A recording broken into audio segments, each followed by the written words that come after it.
ഞങ്ങൾ beach fest കാണാൻ വേണ്ടി വന്നതാണ്. പക്ഷേ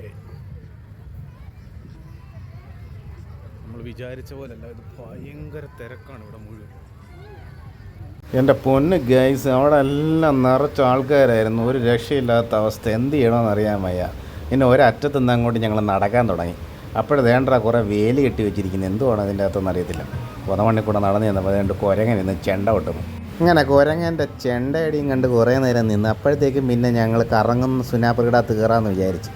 അങ്ങനെ ഞങ്ങൾ അതിൻ്റെ അടുത്തേക്ക് നടക്കുമ്പോൾ അതിൻ്റെ ബലൂണിൻ്റെ അകത്ത് കുറേമാർ വെടിവെച്ച് പൊട്ടിക്കുന്നു. അതിൻ്റെ അപ്പുറം ഗ്ലാസ് എറിഞ്ഞ് പൊട്ടിക്കുന്നു. വെറുതെ കാശുകളെ ഇതിനൊന്നും നമുക്ക് കഴിവില്ലെന്നറിയാമല്ലോ. അതുകൊണ്ട് ആ ഭംഗിയുള്ള അതിൻ്റെ സമ്മാനങ്ങളൊക്കെ നോക്കി ഇങ്ങനെ നിന്ന്. അത് കഴിഞ്ഞിട്ട് പിന്നെ ഞങ്ങൾ വീണ്ടും നടക്കാൻ തുടങ്ങി. നടന്ന് ഈ പിള്ളേരെ വെച്ചാടുന്ന ചെറിയ വള്ളത്തിൻ്റെ അകത്തോട്ട് നോക്കി. അപ്പോഴാ കുറേ പിള്ളേരും തള്ളമാരും കയറിയിരുന്ന അങ്ങ് അടറാ ആട്ടം. പിന്നെ അതേണ്ടേ ഇതിനെന്തോ ഉടായ്പൊക്കെ ഉണ്ടെന്ന് കൊണ്ട് വീഡിയോ കണ്ടിട്ടുണ്ട്. പക്ഷേ എനിക്കങ്ങനെയൊന്നും തോന്നിയില്ല കേട്ടോ. ഇവൻ കുറേ നേരം നിന്ന് കഴിഞ്ഞപ്പോഴത്തേക്കാണ് വിട്ട് കളഞ്ഞത്. അങ്ങനെ അതും കണ്ട് പിന്നെയും നടക്കാൻ തുടങ്ങി. അപ്പോഴാണത് ഇവിടെ ഇങ്ങനൊരു വള്ളം, ഇത് ഡേഞ്ചറാണെന്ന് കുറേ വീഡിയോസിൽ കണ്ടതായിരുന്നു. അപ്പോൾ അതൊന്ന് കാണാമെന്ന് വിചാരിച്ച് ഒരു ബാച്ചുകാർ മുഴുവൻ അതിനകത്തോട്ട് കയറുന്ന ഞങ്ങൾ താഴെ ഇരുന്ന് നോക്കിക്കണ്ട്. എൻ്റെ കൂടെ വന്ന സാധനത്തിന് ഇതിനകത്ത് കയറണമെന്ന് ഭയങ്കര ആഗ്രഹം ഉണ്ടായിരുന്നു. പക്ഷേ ഞാൻ വാള് വെക്കുന്ന കാര്യം ആലോചിച്ചപ്പോൾ പിന്നെ ഞങ്ങളവിടെ താഴെ നിന്ന് ഇതൊക്കെ കാണാൻ തുടങ്ങി.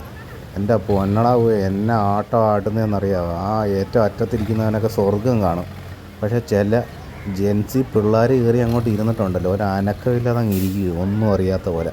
അങ്ങനെ ആ പരിപാടിയെല്ലാം കണ്ടുകൊണ്ട് നിൽക്കുന്ന സമയത്ത് എൻ്റെ കൂടെ വന്ന സാധനത്തിന് നന്നായി വിശക്കുന്നു. അപ്പം ഞങ്ങൾ കോളിഫ്ലവർ ബജിയിലങ്ങ് തുടങ്ങി. അത് കഴിഞ്ഞ് കപ്പയിലൊരു പിടുത്തം അങ്ങോട്ട് പിടിച്ചു. വിത്ത് ചിക്കൻ 65 വിത്ത് വളിച്ച നാരങ്ങ. എന്തെങ്കിലുമായിട്ട് പുല്ലെന്നും പറഞ്ഞ് ഞങ്ങൾ കുറേ അങ്ങോട്ട് പിഴിഞ്ഞ് കഴിക്കാൻ തുടങ്ങി.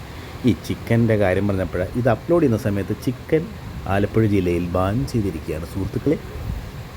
അങ്ങനെ ചിക്കനും കപ്പയും ബജിയുമൊക്കെ ആയിട്ട് ഞങ്ങൾ കഴിച്ചുകൊണ്ടിരിക്കുന്നതിൻ്റെ ഇടയിലേക്ക് നമ്മുടെ കാടമുട്ട പുഴുങ്ങിയത് വിത്ത് മസാല കടന്നു വരികയാണ് സുഹൃത്തുക്കളെ.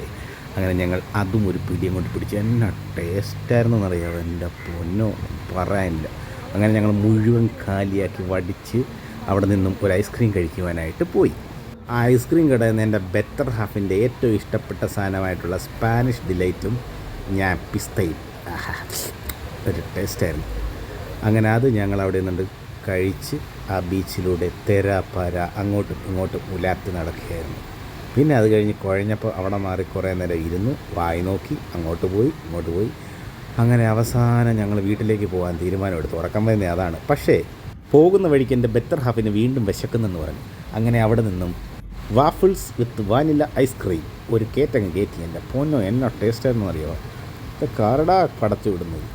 അങ്ങനെ അതും അവിടെ ഇരുന്ന് കയറ്റി. അതിനുശേഷം ഒരു 11:30-12 മണി പരുവത്തിന് ഞങ്ങൾ അവിടെ നിന്നും വീട്ടിലേക്ക് യാത്രയാവുകയാണ് സുഹൃത്തുക്കളെ. ഓക്കെ, ഇനി നാളെ കാണാം.